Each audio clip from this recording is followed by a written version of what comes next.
Good afternoon or good morning, depending on where you are on the planet, or good evening. I'm Joe Solari. I help authors build great businesses. We're going to talk a little bit more today about this membership area that I've set up. It's open for a limited amount of users, people that are already in the Treat Your Writing Like a Business group, Advantage Mastermind people. The whole idea here is to give you the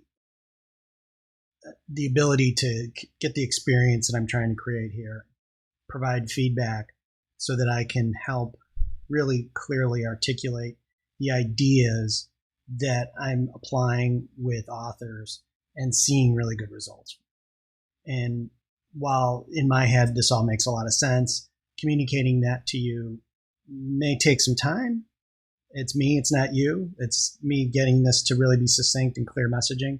And that's the purpose of today, is to take the time to walk through some basic concepts that this whole thing is built on. And then it makes more and more sense as we go along. And my plan is to do this every day at 1 o'clock for at least the next week to kind of get these big structural pieces laid out. I'm recording these videos so that I can put them in the membership site for folks So let's get started. I'm going to whiteboard this whole thing, and I'm going to go through high level ideas today. Like, what is it that this whole thing is built on? We're going to have you do a lot of work inside an autoresponder, building out automations and writing copy, doing things with surveys. What are we trying to do? Like, what is the big marketing thing that we're trying to do to help you sell more books? And this is based on the concepts of Advantage and what I've learned about how the publishing market works. So let me walk you through this stuff, and then you're going to see how the different pieces are designed the way they are to promote this happening over time. Again, nothing we're going to be talking about is going to be quick in the sense like, oh, you're going to go do some gambit and all of a sudden, game the algorithm and get a bunch of sales. This is about building a durable, sustainable business that will grow over time and really is focused on the two big things that I believe drive publishing business, which is the funds and the fans. This is focusing on that fans piece. So let me switch over to the whiteboard. So when I was doing the work in research, the work on Advantage, one of the big things was this study of the Japanese book market by Takashi Iba, and a concept that he had around the idea of how these markets organize. And, when we think about this, we have this market. Right? And if our reader comes into the market, they're looking for a book, they're going to signal some interest, and the market's going to signal back to them in today's world what are some suggested items, because the inventory is too vast. So what the book market has to do is kind of cull that down and suggest to you what are the most germane items for what you're looking for, what your interests are. But there's some interesting things about this. Is like, how does this, like, we know this inherently, but how does it really work? Well, what we're trying to do is, as we get a reader, right, and another reader, and another reader, this is my stick person guy, right? We get these readers, and these are our readers now, right? So these guys here are our readers. What happens is when you have your next launch, if you've got this group figured out, and this is what I call the signal, right? The truest signal is the people that have bought your book and told you that they like your book by signing up for newsletters or indicating it in a group, or however it is that we are using it to show that they want to be part of your community. But for the folks that are highlighted blue, these are the people that have said, I'm into your book and I want more of that. And when you launch that book, what happens is they send a signal into the marketplace. Because how this whole thing works, is what we look at as the algo, right? All this thing is doing is it's taking data and looking at clusters of data and seeing where there's likeness and similarity from this group into other groups. And then it tests that by conversion. Right? Really simply, if I send a marketing piece, if I'm Amazon, I send a marketing piece of your book to somebody and they buy it. Ooh, let me look at that. I'll find more people like that. And I'll keep doing that until I see a below average response, and then I'm going to stop. But as long as I see an above average response, I'm going to keep testing the market with that data. And that is what's really interesting, because that becomes the signal that's coming out of the marketplace. So we actually have control over the algorithm in a much bigger way than we think if we focus on this piece here, right? When we do the due diligence and the work to find the right readers and make sure that they're the folks that we want. Now,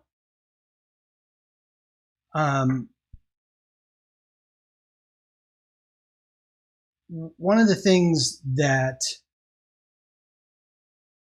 I want to talk about is this thing over here. This thing over here. You're probably familiar with the whole idea of a funnel. And there are some common languages that you hear words used. So awareness, interest, consideration, intent, purchase, indoctrination, retention, and advocacy is the parts of my funnel. And I've aligned these with things that we're going to be doing in this that are going to help us to build this audience, right? So whether you call it awareness or visibility or the old school know, like, and trust, the knowing piece, we have to get people to discover, to see what you have out in the marketplace. So one of the best marketing tools is the stuff that Amazon does when they have that information and you're in a launch phase and they push that information out for you. It's very powerful. It's free. But they're going to pick and choose who they're going to use because that's going to be driving from their business considerations, not yours.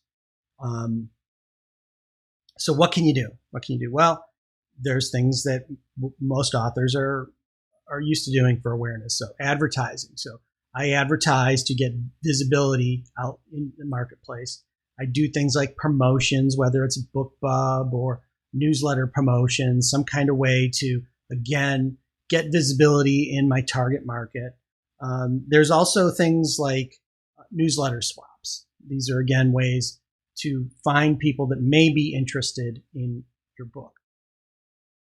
Now, one of the things I've seen work really well recently has been the whole concept of going back to old school lead gen ads, where people are, advertising and getting people to, trade an email for some type of gift. Usually it's a novella. And that's great. It may be expensive at the beginning, but the authors that I've seen that have been doing this have had really good results because of the second piece, the part that we're talking about now, which is what do we do once we get that lead in the door? Because so often what is forgotten is that whole consideration and intent piece, and understanding where that customer is and giving them the time and enough touches that they find your books worthwhile to read, right? Because the first hurdle we're going to have to clear is getting somebody to open up that novella that you sent them and read it. And I don't have any hard statistics on that, but I know that it's single digit percentages. If you were to double that, if it went from 1% to 2%, you would really increase the inflow to your funnel, right? So that's what we're trying to do with the work. So the next piece of what this is all about is, let me clear my board here.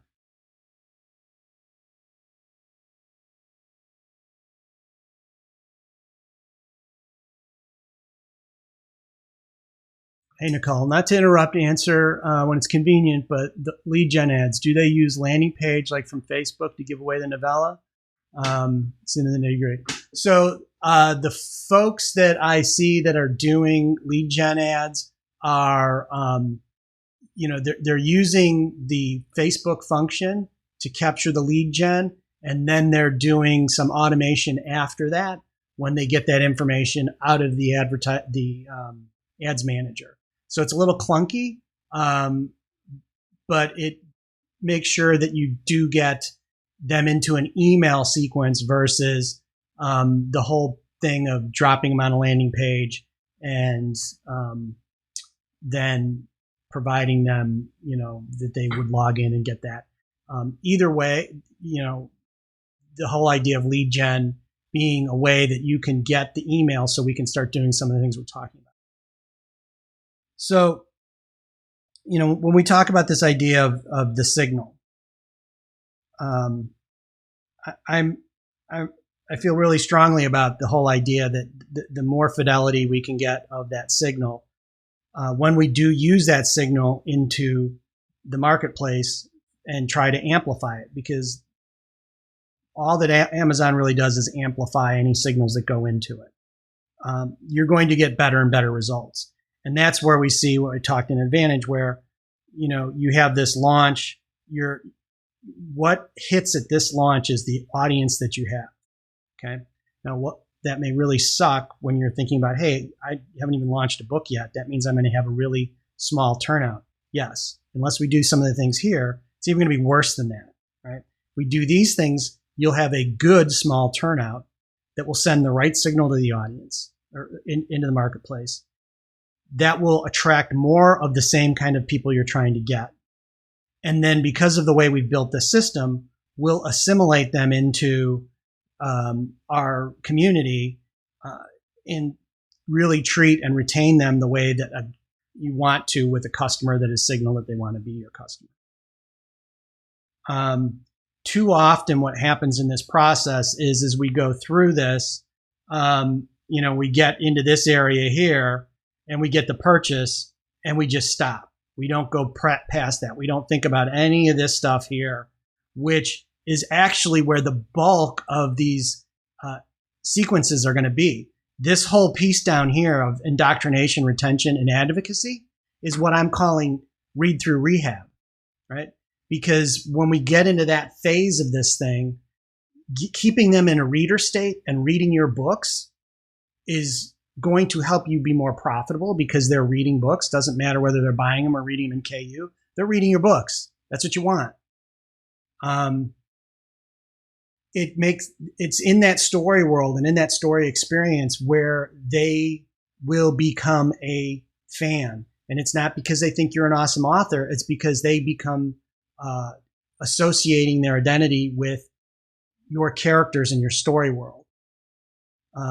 Very few people are a fan of George Lucas. They like what he's created, but what they're a fan of is Star Wars, the mythology, the canon, the characters, right? So that's what we're going to be driving through this whole process. That's what this is about. So when I talk about the signal, what I'm doing that's different is when we bring that cold traffic in, so cold traffic. So, sorry about that. So cold traffic is coming from lead gens, swaps, promos, and it goes to after they download the novella. So inside Autoresponder Advantage, you'll see there is some things you're going to have to set up for sign up. So when they sign up, they then send, so that's CS01. And this cold sequence is completely focused on using story and your character to do two things. The first one, most importantly, is to get them to read. We want them to read that novella and make a decision about that. Do they like it? Do they not? Right? If you know, one of the things is if you could get all the people in the world to just read one of your books and make a decision, just by statistics, you would end up with this massive, massive audience. The problem is getting the visibility and getting the person to read the book and make that decision, yes or no. And we know we're going to have a lot more no's than yeses. That's okay. But what happens is when people say no, we're not going to go put them on a list. We're not going to hope to sell them later. We're going to make sure that we segment those people off to the side. I mean, we have them in our database, but they're not going to go onto your newsletter list. We're not going to have hopes of selling them. As they go through this sequence, there's going to be several emails.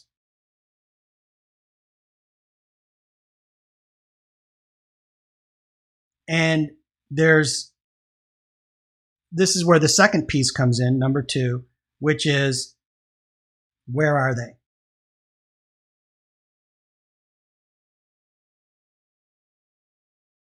We use a survey function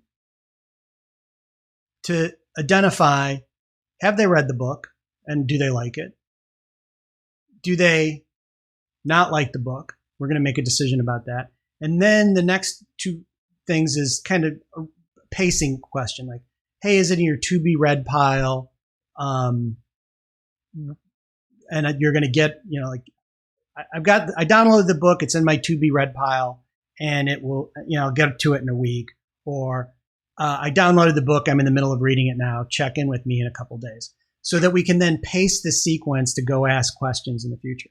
But at the end of the sequence, at the end, we're going to tell them that if they want to continue with this adventure, if they want to provide, if they want to play in this world, if they want to get the bonuses, they want to get the cutscenes, the way that they're going to do that is to finish the novella and click through at the end to the next sequence, right? That's the path. So we make it very clear, and we do this inside your story world. This should be a character, whether it's your main character or it's a side character. You really want to keep this all about the reading state, because one of the things that authors continually struggle with is engagement in their emails.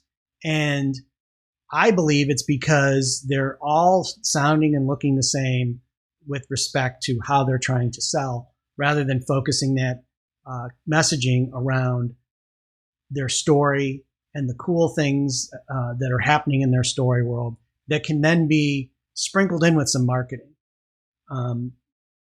We really, as an author, you have this superpower that you're not using to its full extent. And if you begin to apply that, it's not going to seem like you're being salesy. You're basically setting them on this quest that the only way that they can accomplish all the things on the quest is to buy books, right? And using things like open loops. And as we go into the next phase of this thing, where we start to get more and more in how you structure the copy and the sequencing, we're going to talk about more things that you guys know more about than I do, and that is around craft and how you use things like open loops and different types of structure to keep what you use to get the pages turning, to keep people reading through emails into stories and then eventually through series. So there's a couple things to keep in mind with this as we go along. And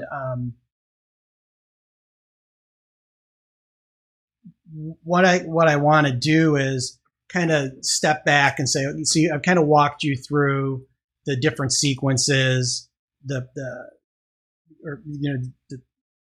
what's going to be underneath these sequences to make them work. Really what we're focusing on with this is that we see opportunities to take this email and turn it from being a marketing tool, but essentially like another medium for you to publish in, right? It just happens to be that it's got marketing embedded into it. And why we're doing this is because this becomes a very, very critical part of what we're doing inside that funnel, which I probably should have just left up, of the, walking through the interest, consideration, and intent, right?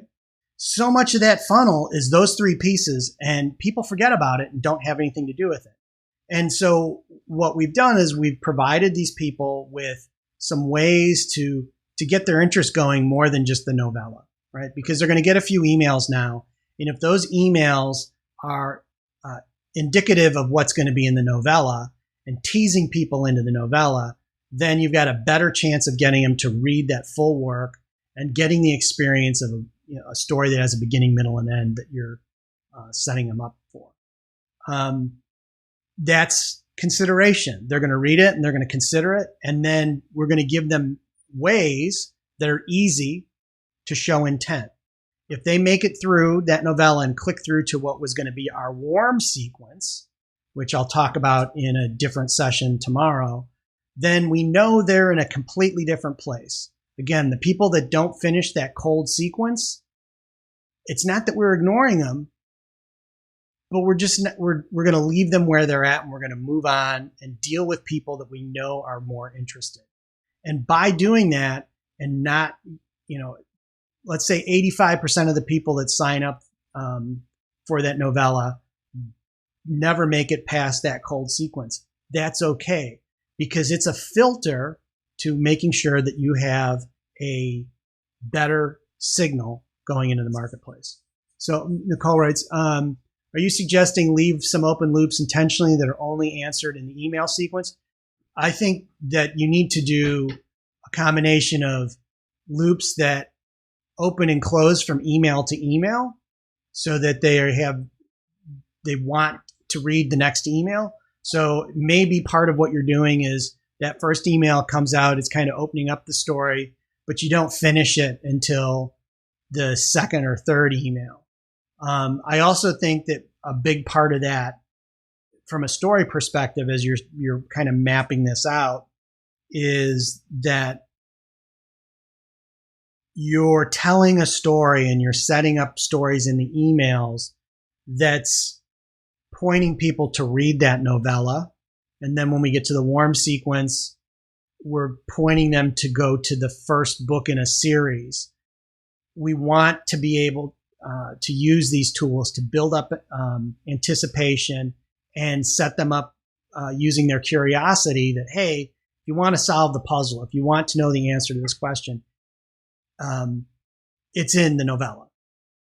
All right, you read the novella, that ending piece of the novella should be setting them up, like after the end is like, okay, now your guide character comes back and says, okay, click through here. I've got a little bit more story to tell you.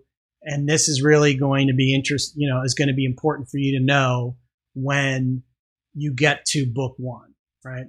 And you're setting that up because what you're trying to do, because this stuff is happening inside this customer's head, is it's a real life relationship that they're having with this imaginary character.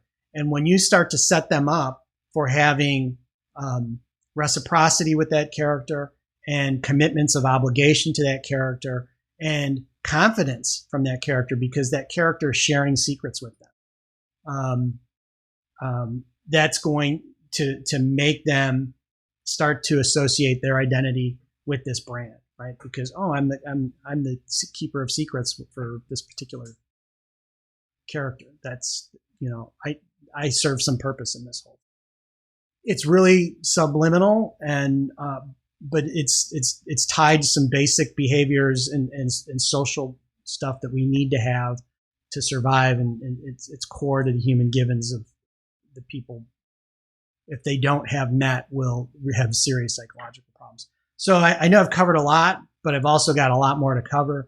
That's kind of what I wanted to get in this particular session is the big picture of what we're trying to do and start to work through from that cold sequence. And then, what we'll do is through these videos, we'll walk through into what's going to happen with the warm sequence and then organic sequences and how we go from there.